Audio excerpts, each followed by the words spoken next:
नमस्कार विद्यार्थी मित्रांनो, x अधिक 2y बरोबर 4 आलेख काढण्यासाठी y बरोबर 1 असताना x बरोबर किती, हा असा प्रश्न 10वी बोर्ड परीक्षेला 2020 ला विचारला गेलेला होता।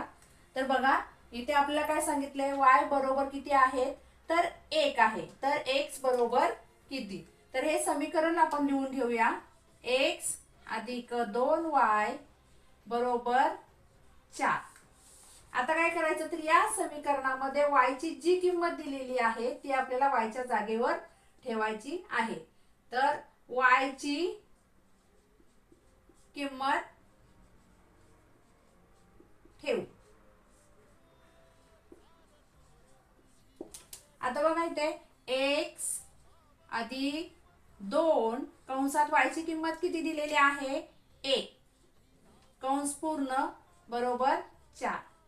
आता x अधिक बेके बे म्हणजे 2 बरोबर 4 आणि म्हणून x अधिक, आता इथे अधिक 2 आहे ते बरोबर चिन्हाच्या पलीकडे गेले तर किती येतील 4,